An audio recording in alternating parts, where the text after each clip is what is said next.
창세기를 읽어보면 에덴 동산에서 아담과 하와가 범죄하기 전까지 거기가 천국이었습니다.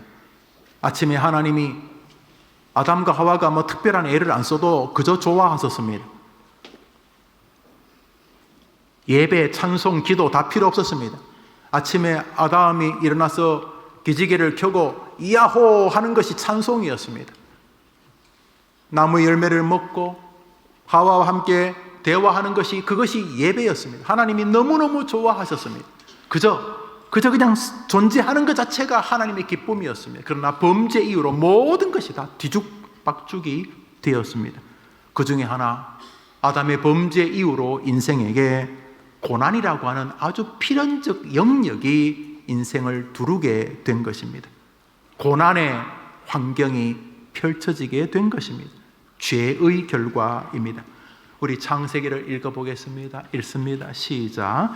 여자에게 이르시되 내가 내게 잉태하는 고통을 크게 더하리니 내가 수고하고 자식을 낳을 것이며, 아담에게 이르시되 땅은 너로 인하여 저주를 받고 너는 종신토록 수고하여야 그 소산을 먹으리라. 땅이 내게 가시덤불 엉겅퀴를 낼 것이라. 내가 얼굴에 땀이 흘러야 식물을 먹고 필경은 흙으로 돌아갈 것이니라 하시니라. 여인에게, 하와에게 너는 고통 속에서 임신하고 출산하고 기르고 늙고 병들고 죽게 될 것이다. 남자 아담에게 너는 고통으로 일하고 땅을 개간할 것인데 땅도 너를 그렇게 도와주지 않을 것이다. 가시와 엉겅퀴는 뿌리지 않아도 자라게 될 것이다. 끊임없이 노동하고 땀을 흘려야 되고 여기저기 긁히고 괴로워야지만 먹고 살 수 있게 될 것이다. 그리고 그렇게 해도 끝내 죽음이라는 것을 너는 피해갈 수 없을 것이다. 이렇게 말씀하심으로 인생의 범죄 이후로 인간에게 고통은 필연적인 숙명이라고 말씀하고 계십니다. 그렇습니다. 모든 일에 고통이 붙어 있습니다. 공부하는 일요? 즐겁지요. 어른들이 뭐라 그러면 그런 말 하죠. 그래도 공부할 때가 제일 쉬워. 그런 말 하죠. 말 좀 해보세요. 공부하는 게 쉬워요? 행복은 성적순이 아니잖아요. 그러면 스스로 목숨을 던지잖아요. 공부에 즐거움이 있어요. 맞아요. 공부하는 알아가면 즐거움이 있어요. 학문에 즐거움이 있어요. 그러나 공부에 동시에 고통이 있어요. 아기가 태어났다 너무 기쁘죠. 출산의 기쁨이 있어요. 그 출산의 기쁨에 붙어 있어요. 출산의 고통이. 세상 만사가 다 고통과 떨어지지가 않아요. 고통과 붙어 있어요. 고통과 떨어지지 않아요. 태어나는 순간도, 젖을 물리는 순간도, 재우는 순간도, 키우는 순간도, 학교 다니는 순간도, 배우는 순간도, 공부하는 아이 뒷바라지하는 순간도 다 즐거움이 있지만은 고통과 별개가 아니에요. 직장 생활도, 결혼도, 모든 만사가 고통과 함께하고 있어요. 왜요? 주님께서 말씀하셨기 때문에. 인간의 범죄 이후로 고통은 인간의 숙명이다. 그러므로 산다는 것은 고통이라는 긴 선으로 이어진 어떠한 세계인 것입니다. 고통이 끝났다는 것은 죽었다는 뜻입니다. 인생은 고통으로 이어져 있습니다. 물론 그것이 기쁨으로 이어졌다고 말할 수도 있지만 훨씬 더 적나라하게 인생이 고해의 강이라는 것을 우리는 압니다. 그렇습니다. 성경은 우리를 속이지 않습니다. 인간의 삶은 고통과 떨어질 수 없는 숙명적 여정이라고 말하고 있는 것입니다. 그렇기 때문에 고통이 괴로운 것은 맞지만 고통 때문에 뭘 포기한다는 건 말이 안 되는 것입니다. 아니, 남들은 고통 안 당하는데 나는 엄청나게 재수 없어가지고 이상한 부모 만나가지고 중학생밖에 안 됐는데 고통을 당하면 막 죽는 거 이해되지만 고통은 조금도 이상한 것이 아니기 때문에, 그러므로 고통 때문에 뭘 포기하겠든지 고통 때문에 나는 저주받은 인생이라고 말하는 것은 우선 성경적으로는 전혀 말이 되지 않는 것입니다. 놀랍게도 고통에는 인간의 죄로 인한 출처에 안타까움이 분명히 있음에도 불구하고 사랑하시는 하나님의 그 엄청난 은혜로 인하여서 모든 고난과 고통이 인생의 숙명임을 아시는 그분의 긍휼이 우리에게 있기 때문에 모든 고통에는 또 다른 하나님의 은총이 배어져 있는 것입니다. 그러면 그거 모르고 고통에 깔려서 죽어버리면 안 되는 것입니다. 그건 1절입니다. 고통은 죄 때문에 인생에게 떨어질 수 없는 숙명적인 결과다. 고통 때문에 인생은 아프다. 1절 맞아요. 아프니까 힘들지. 그러나 그게 전부가 아닙니다. 고난에는 또 다른 하나님의 뜻이 있습니다. 비록 인간의 범죄로 인하여 시작된 것임에도 불구하고 사랑의 하나님이 인간을 버리지 않았은 고통조차 의미 있게 만드신 것입니다. 우리 학생들 한번 따라합시다. 고통조차 의미 있다. 하나님 만드신 것입니다. 그러니까 여러분이 뭐 고통 때문에 뭘 어떤 결정을 하도 여러분 자유지만 하나님의 의도는 기억하시고 행하셔야 되는 것입니다. 우리 성경 말씀 요나서로 읽어보겠습니다. 읽읍시다. 시작. 가로되 내가 맞는 고난을 인하여 여호와께 불러 아뢰었다. 주께서 내게 대답하셨고 내가 수월의 뱃속에서 부르짖었더니 삼류 선지자 있죠. 인류 뭐 에스겔, 다니엘, 예레미야, 이사야 이런 사람 인류 목사. 예레미야는 저 같은 삼류 목사. 예레미야가 아니고 요나. 뭐 요나가 삼류면 저는 뭐 5류쯤 뭐 10류쯤 될지 모르겠어요. 그리고 요나는 인류는 아니에요. 다니엘 이런 수준에 끼지 못해. 요나는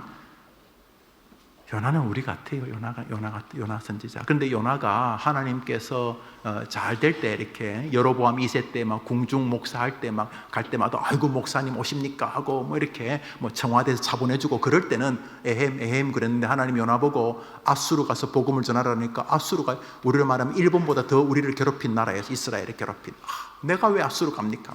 아수르 가면 또 죽을지도 모르는데 그래서 아수르를 안 가고 도망을 내뺍니다. 자, 그러면서 요나의 어려움이 잘 아시죠?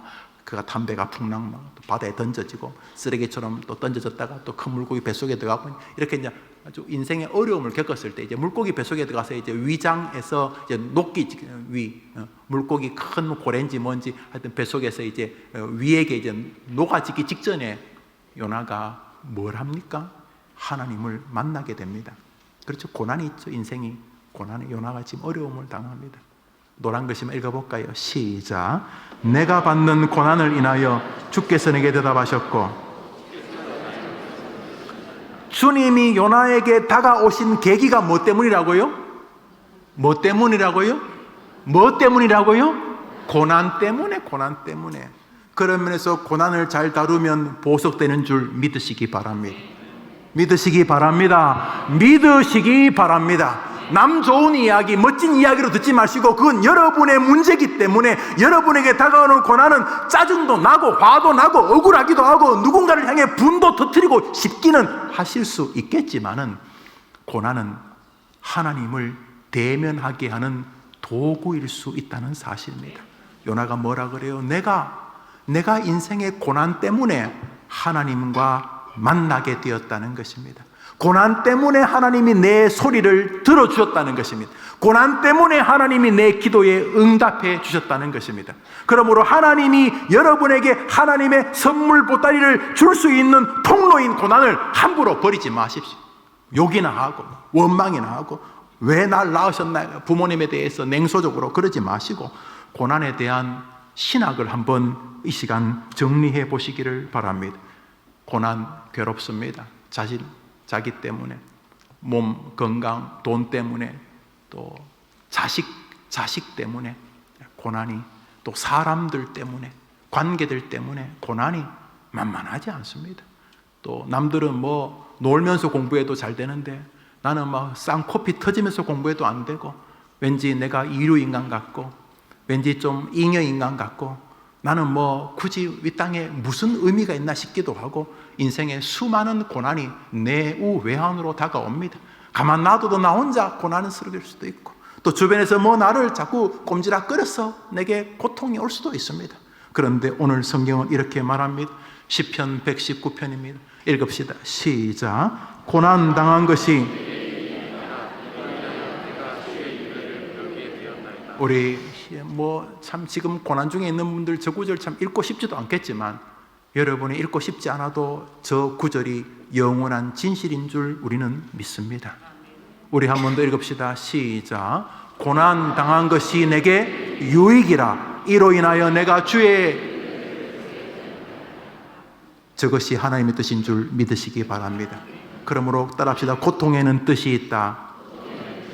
함부로 고통 왔다고 내버리면 안 됩니다. 그거 보석입니다. 그거 버리면 안 됩니다. 그거 여러분도 살리고 여러분 가문도 살리고 여러분이 아직 만나지도 못한 증손자, 고손자까지도 복되게 만들 수 있습니다. 함부로 그 고난을 원망과 저주로 보내서는 안 되는 것입니다. 특별히 빛나는 우리 청춘들, 우리 청소년들 기억하십시오. 인생에 고난이 분명히 있습니다. 여러분들만 억울하게 당한다면 이해되지만 아니요, 성경은 그렇게 말하고 있지 않습니다. 이제 오늘 본문을 읽습니다. 오늘 설교 본문입니다. 읽읍시다. 시작. 너희 중에 고난당하는 자가 있느냐? 그는 기도할 것이요. 즐거워하는 자가 있느냐? 그는 찬송할지니라. 한번 더 합시다. 너희 중에 고난당하는 자가 있느냐? 그는 기도할 것이요.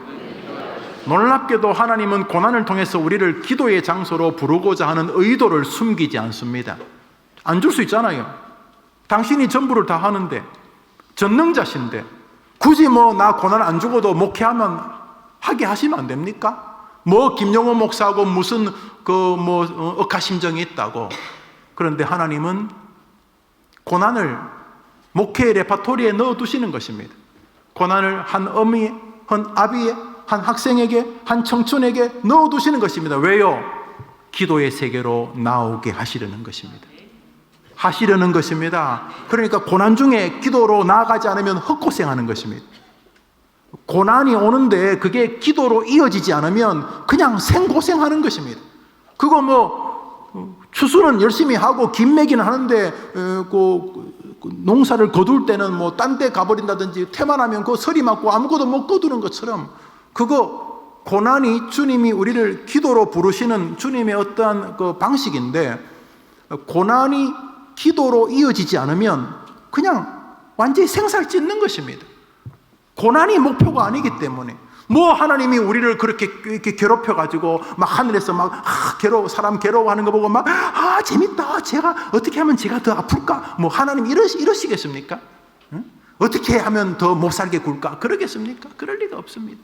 그렇다면 한 번 더 합시다. 고통에는 뜻이 있다. 첫 번째 뜻은 여러분을 기도의 세계로 부르는 것입니다. 기도의 세계로 부르는 것이 맞다고 확신하면 아멘 해보십시오. 여러분이 선택하셔야 됩니다. 누가 기도합니까? 고난을 여러분이 겪는데 개가 기도합니까? 닭이 기도합니까? 여러분이 기도해야 될 첫 번째 주제요, 숙제인 것입니다. 그러므로 고난은 성도를 기도의 장으로 부르는 하나님의 사신입니다.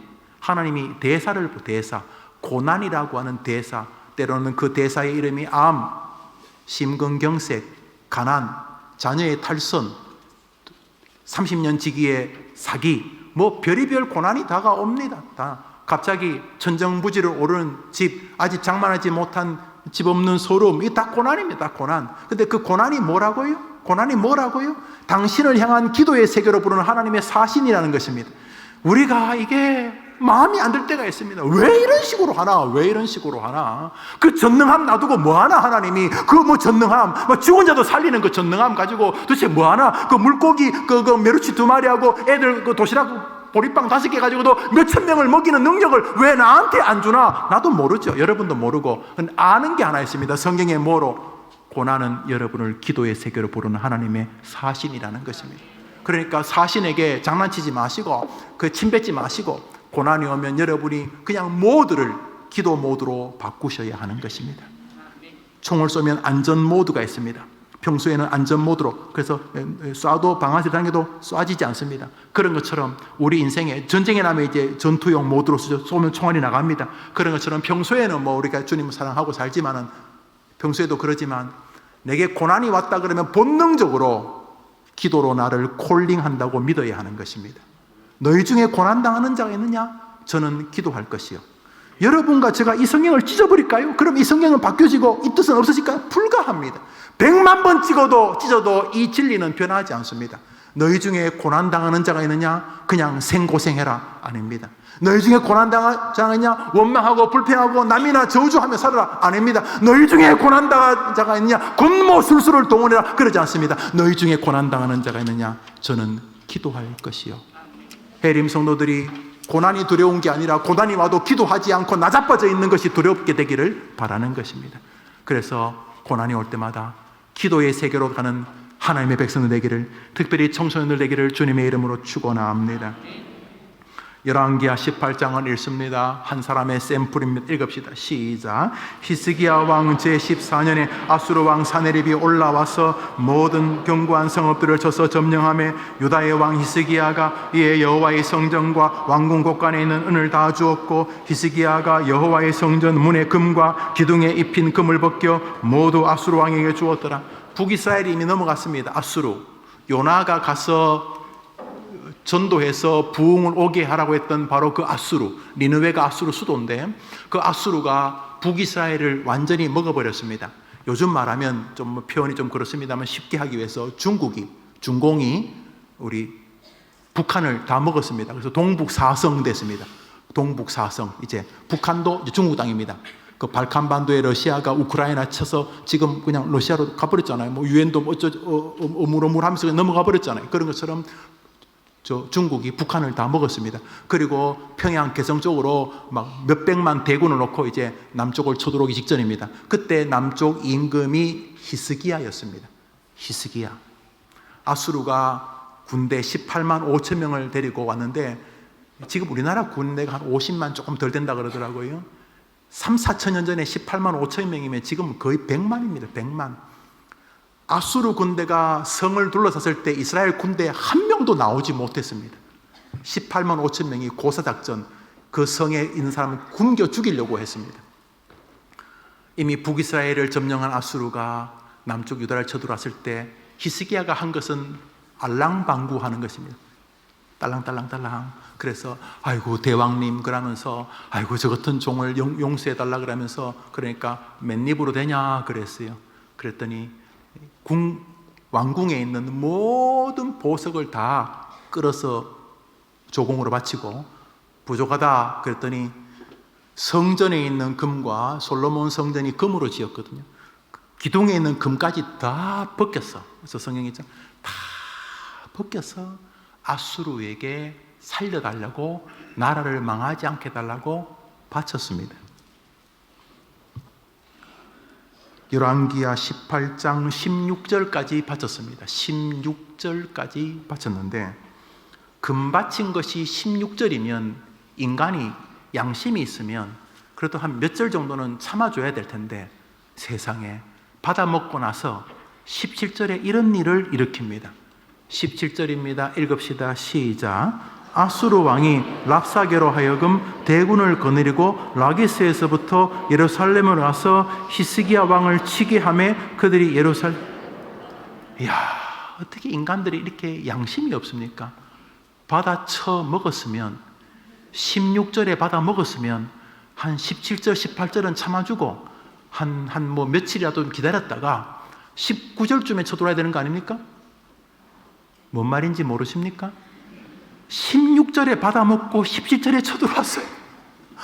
아무런 효력이 없었어요. 세상에 알랑방구 깰면 하나님 세상이 여러분을 도와줄 것 같아요? 학생들?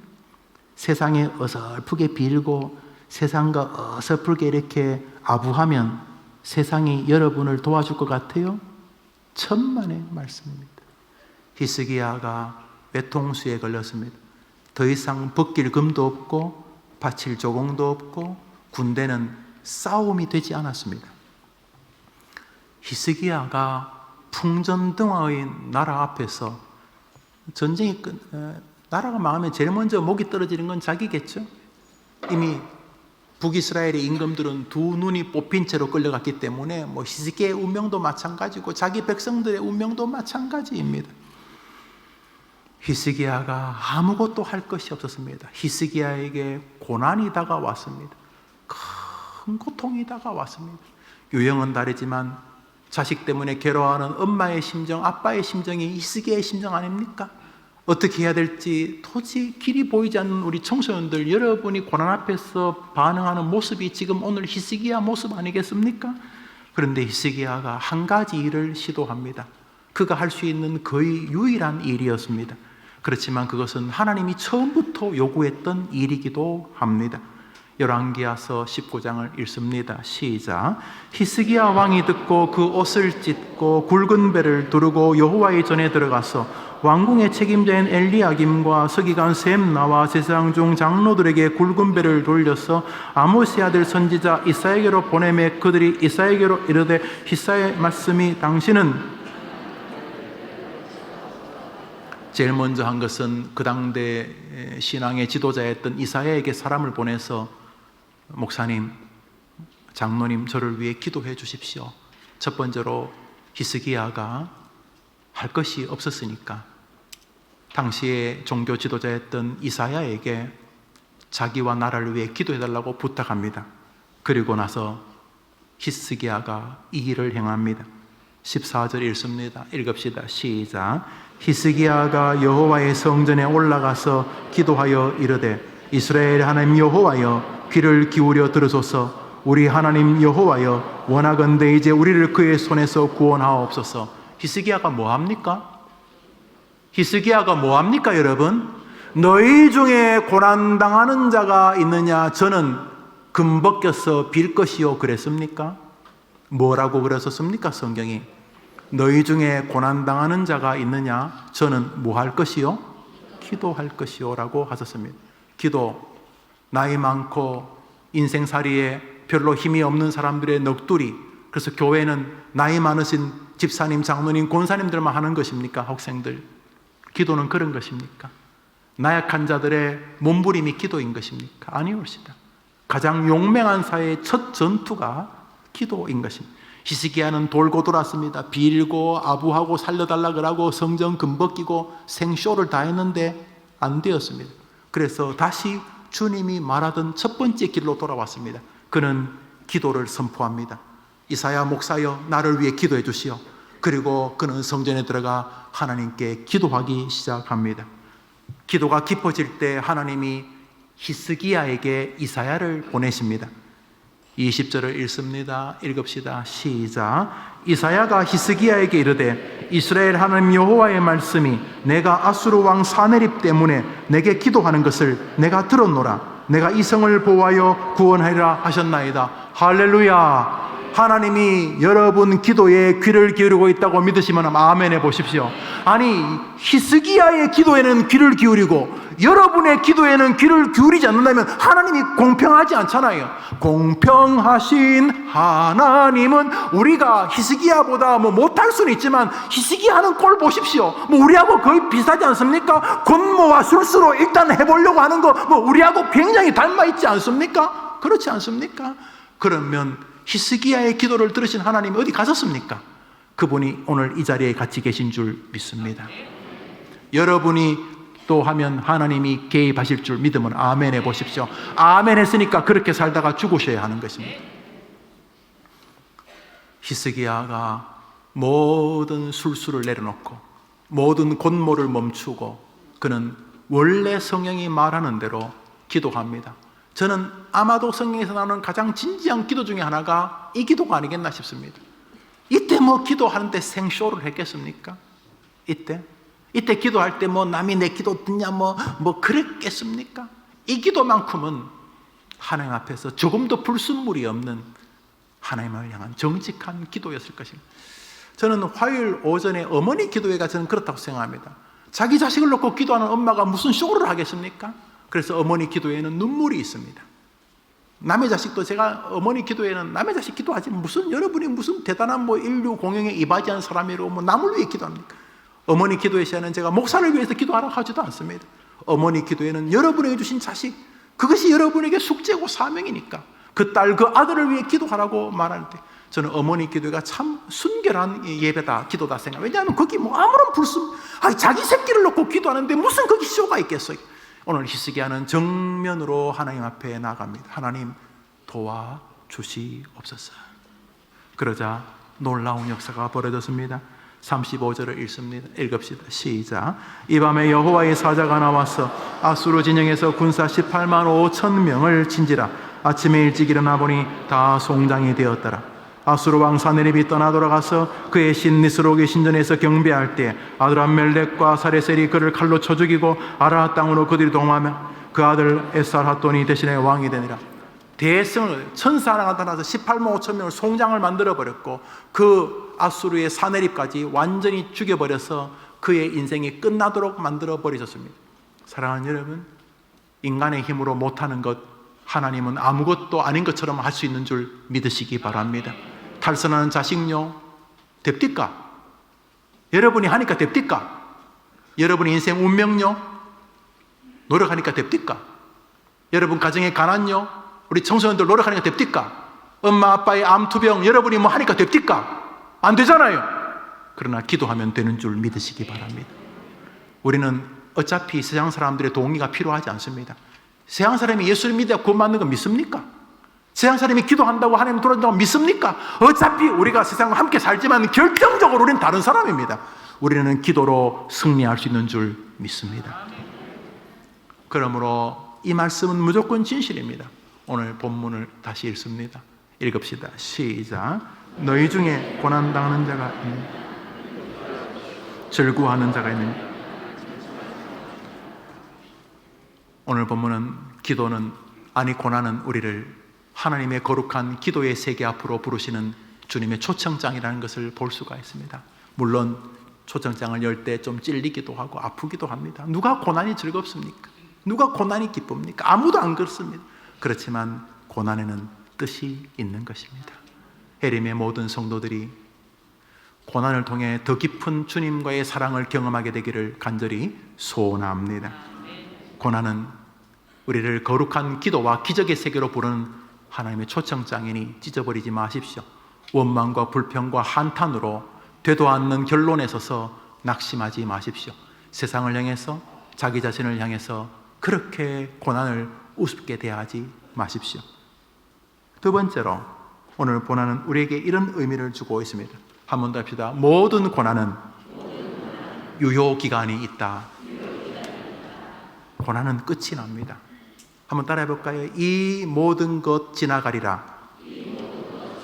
한번 더 할까요? 이 고난 또한 지나가리라. 고난은 기간이 있습니다. 얼마? 잠깐입니다. 잠깐. 기억하십시오. 고난은 영원하지 않습니다. 많은 사람들이 고난이 괴로운 게 아니라 고난의 끝이 안 보여서 괴로운데요. 아닙니다. 고난은 유효기간이 있습니다. 기도하기 시작하면 고난이 변화되기 시작하는 줄 믿으시기 바랍니다. 고난은 기도하면 환경이 변하든지 여러분의 맷집이 세든지 둘 중에 하나입니다. 마라톤 처음 뛸 때는 뭐 몇 킬로 안 뛰어도 허걱거렸는데 놀랍게도 열심히 운동하고 연습하는 동안 그 사점이 조금씩 조금 뒤로 밀려갑니다. 나중에는 42.195를 뛸 수 있습니다. 고난은 기도를 통해서 환경을 바꾸든지 나의 영적인 맷집을 바꾸든지 반드시 끝나게 된 줄 믿으시기 바랍니다. 한번 더 고난은 유효기간이 있다. 고난은 영원하지 않습니다. 오늘 성경 말씀 베드로전서를 한 장 읽겠습니다. 읽읍시다. 베드로전서입니다. 베드로전서를 읽습니다. 시작. 모든 은혜의 하나님 곧 그리스도 안에서 너희를 부르사 자기의 영원한 영광에 들어가시니가 잠깐 고난을 받은 너희를 친히 온전케 하시며 굳게 하시며 강하게 하시며 저를 경고케 하시리라. 할렐루야. 하나님이 여러분을 강하게 해주신다고 성경이 기록한 거 믿으시면 아멘 해보십시오. 써놨잖아요. 그런데 그 고난이요, 얼마 동안 있다가요? 얼마 동안요? 얼마 동안요? 잠깐이면 잠깐. 고난 속에서 좌절하지 않게 되기를 바랍니다. 잠깐인데 그 잠깐 못합니까? 그 잠깐인데 좀 길어 보입니까? 아니에요. 주님 뭐라 그랬어요? 잠깐이라고. 그것이 너희를 더 굳게 하고 강하게 하고 경고케 하는 재료가 될 것이다. 고난은 기간이 있다. 잠깐이다.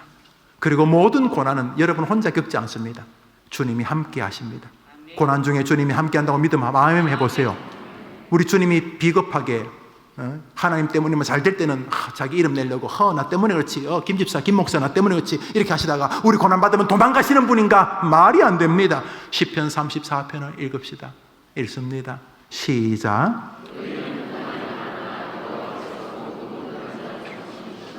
할렐루야. 믿으십시오. 여러분 혼자 생고생하지 않습니다. 여러분이 잠들 때에도 그분은 주무시지 않고 여러분과 함께 하십니다. 믿으시면 아멘 해보세요. 자기 아들까지 우리를 위해 죽이신 분입니다. 결국 끝까지 애프터 서비스 하실 것입니다. 자기 아들을 나를 위해 죽였는데 지금 와서 포기한다는 건 말이 안 되죠. 우리가 부족하면 쥐어받고 우리가 연약하고 죄지으면 두드려 패긴 하시겠지만 버리실 리는 없습니다. 그게 칼빈교리입니다. 성도의 견인, 한 번 선택한 자는 영원히 버리지 아니하신다. 그러므로 믿으십시오. 의인에게 고난이 있으면, 저 의인이요 뭐 죄 없는 사람 말하는 거예요. 의인은 없나니 하나도 없다기 때문에 저 말은 예수 믿는 사람을 말하는 것입니다.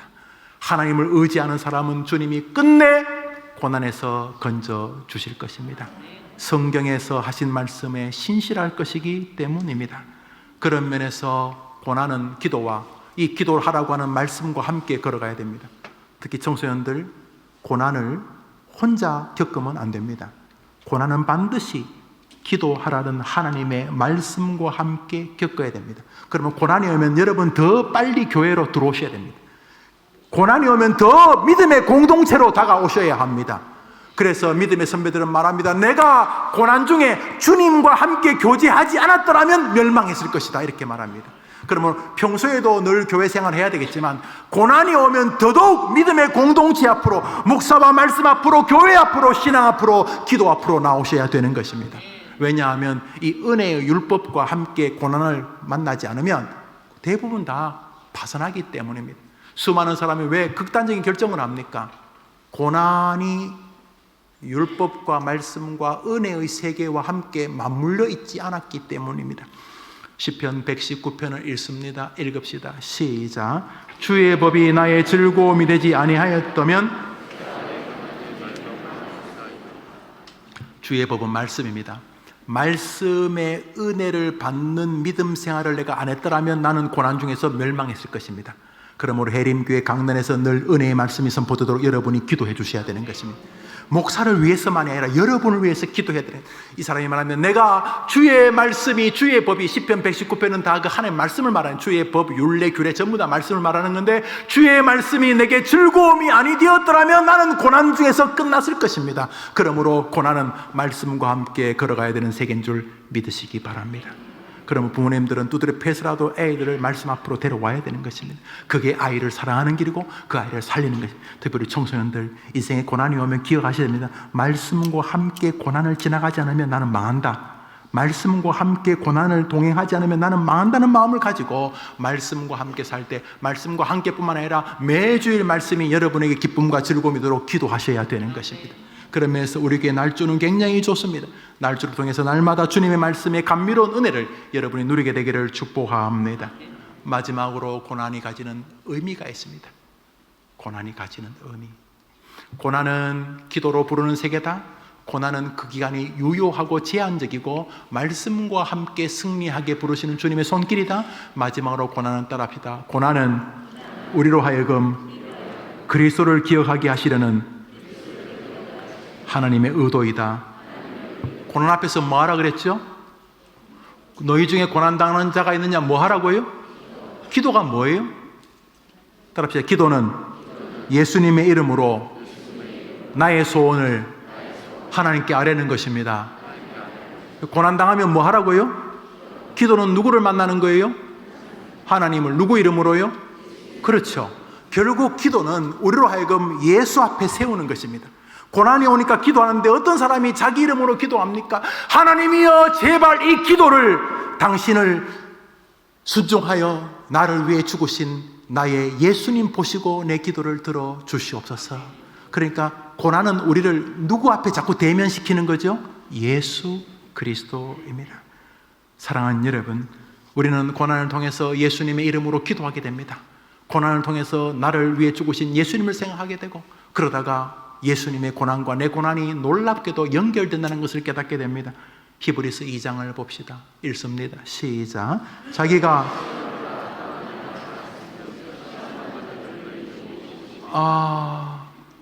고난 때문에 기도하게 됩니다. 기도하다가 예수님 이름으로 기도하고 있는 자신을 보게 됩니다. 그리고 그 예수님 이름으로 왜 고난에서 자기가 기도하는지 생각하게 됩니다. 그리고 놀랍게도 예수님이 아무것도 고생해보지 않은 분이 아니라 우리처럼 고난과 시험을 겪으셨기 때문에 고난당하고 있는 우리들의 처지를 누구보다도 잘 아시고 우리의 고난을 당신이 친히 겪으셨기 때문에 친히 그 사랑으로 우리를 도우시는 분이라는 사실에 위로를 얻기 시작합니다. 고난 통해서 건강한 성도는 예수님과 더 깊어지게 되는 줄 믿으시기 바랍니다. 결국 고난을 통해서 우리 주님은 나를 위해 고난당한 예수님 생각하게 만들고, 고난을 통해서 나를 위해 죽으신 예수님 바라보게 만들고, 고난을 통해서 나의 연약함을 도와달라고 하나님께 나를 위해 대신 중보하실 예수님을 사랑하게 만들면서, 주님은 고난을 통해서 우리가 예수와 가까워지게 만드신 것입니다. 말씀을 맺습니다.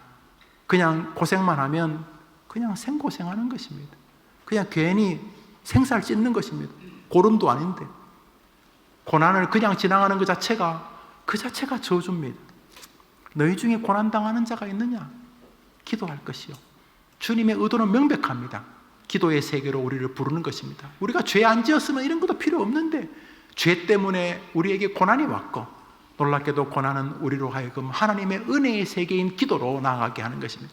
고난을 통해 말씀을 사랑합니다. 말씀과 함께 고난을 이기지 못하면 멸망하기 때문에 고난을 통해서 기도하라는 말씀, 하나님께 나오라는 말씀을 바라보게 됩니다. 고난은 우리로 하여금 성경을 사랑하게 만들고 설교를 귀하게 만들게 하시는 주님의 의도입니다. 마지막으로 고난은 우리로 하여금 예수님과 가까워지게 만드는 의도인 것입니다.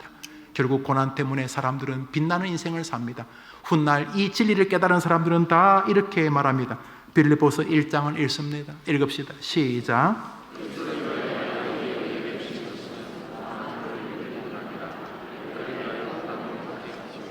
좀 과도하죠? 그런데 그 사람이 뭔가 깨달은 것입니다. 고난의 미학이라 그럴까요?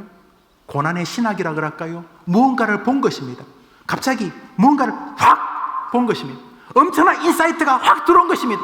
와, 고난을 통해서 나로 하여금 기도의 세계로 부르고, 기적의 세계를 부르고, 고난을 통해서 말씀의 세계로 부르고, 고난을 통해서 예수와 더 친밀하게 만드시는 주님의 애틋한 사랑을 느낀 것입니다. 그래서 그는 말합니다. 예수와 함께 고난받는 것도 신나는 일이다.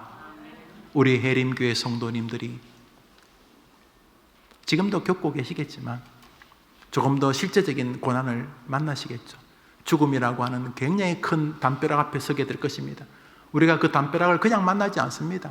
뭐 엄청난 사고든지, 뭐 조금씩 담벼락의 크기가 커 보이는 암투병 같은 것들이 우리 앞에 다가올 것입니다. 나도 그렇지만 자녀들이나 가족들에게 그런 일이 겪어지면 훨씬 더 어렵을 것입니다. 그렇지만 우리는 괜찮습니다. 고난 속에서 주님과 더 놀라운 은혜의 세계를 경험하게 될 것이기 때문입니다. 고난 속에서 여러분과 함께 하시는 주님, 고난을 통해서 생고생하지 않도록 기도와 은혜와 말씀과 예수의 사랑으로 부르시는 여러분을 도우시는 주님을 여러분 앞에서 등 뒤에서 경험하는 한 주간 되기를 주의 이름으로 축원합니다. 그리고 그 믿음이 여러분 주변 사람들에게 전염되기를 바랍니다. 얘야, 고난이 너를 고생시킨 건 아니다. 고난을 통해서 너 더 큰 복을 받을 수 있다고 진짜 말로만이 아니라 여러분의 믿음의 간증으로 말함으로 옆 주변에 같은 병상의 병실에 있는 사람들에게 예수의 복음을 증거하는 멋진 생애들 되기를 바랍니다. 할렐루야. 하나님이 나를 지금도 함께 하시고 즐거울 때뿐 아니라 고난의 시절에도 나와 동행한다고 믿음을 한번 아멘 해보십시오. 그게 아멘 했습니다. 우리 그것을 찬송으로 부르겠습니다. 나의 등 뒤에서.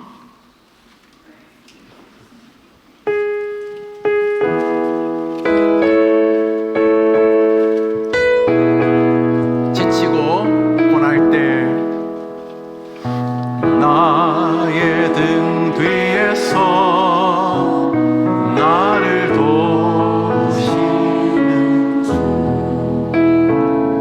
나의 인생 길에서 고난이 오지요. 그래서 막 포기하고 싶어지기도 하죠. 하나님 어디 계세요? 왜 이러시는 거예요? 그럴 때 있죠. 내가 함께 하고 있다. 일어나 걸어라. 기도로 나오느라, 말씀으로 나오느라, 예수 사랑으로 나오느라. 내가 너를 일으켜 세우리라. 내가 너를 도와주리라.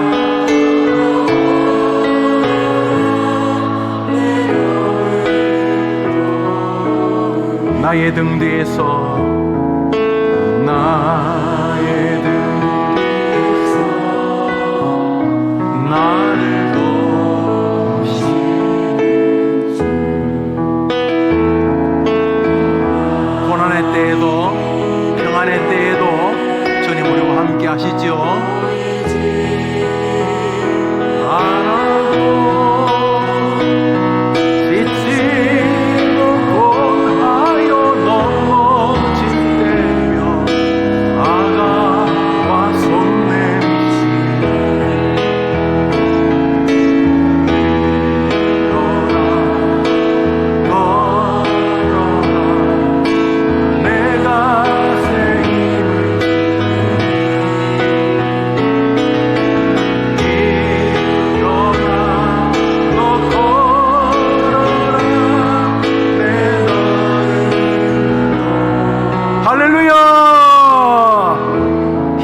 고난이 사신이라고 대사라 그랬으니 반응하셔야죠. 이제부터 불평을 멈추고 기도하겠다고, 주님께로 나아가겠다고, 말씀을 더 사랑하겠다고, 예수와 더 깊이 진하게 사랑하겠다고 다짐하는 한 주간 여러분이 주인공 되기를 축원합니다. 왜 나만 겪는 고난이냐고 더 이상 불평하지 않도록 다짐하는 한 주간 되기를 축원합니다. 우리 한 장 더 찬송합니다. 왜 나만 겪는 고난이냐고.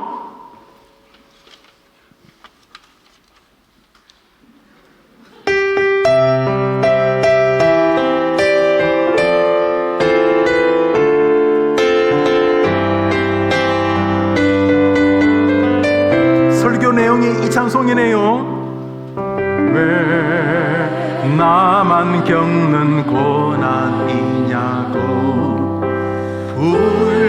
불평하지 마세요. 오늘 설교가 이 찬송이네요. 고난의 뒤편에 있는 주님이 주실 축복 미리 보면서 너희 중에 고난당하는 자가 있느냐 기도해봐라.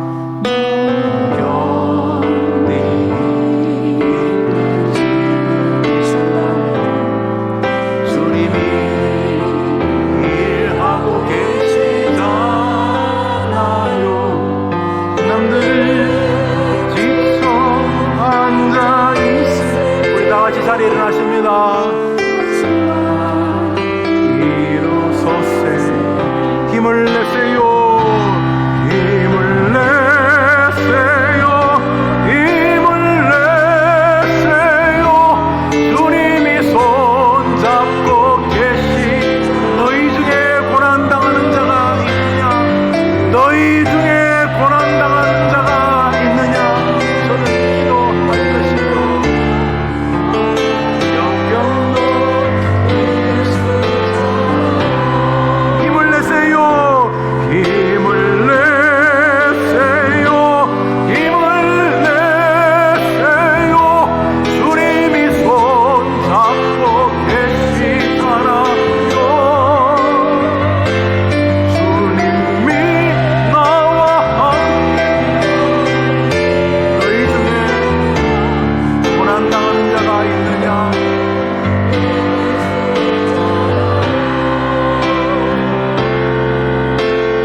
할렐루야!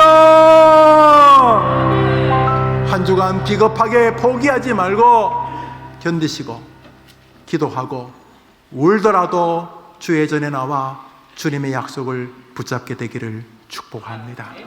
기도합시다. 구주 예수님의 은혜와 하나님의 사랑과 성령의 위로와 교통하심이 너희 중에 고난당하는 자가 있느냐? 저는 기도할 것이요.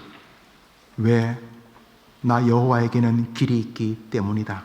말씀하신 거 그대로 믿어드리겠다고 결심하는, 순종하는, 그 믿음으로 세상을 향해 나아가는 모든 환우들, 병자들, 몸뿐 아니라 마음의 상처를 받은 우리 해림의 성도들과 불안한 미래 때문에 어쩔 줄 몰라하는 우리 청소년들과 그럼에도 불구하고 저들의 빛난 계획을 앞두고 우리에게 신앙을 주는 하나님을 의지하는 믿음의 백성들 위해 이제로 영원토록 함께 있을지어다.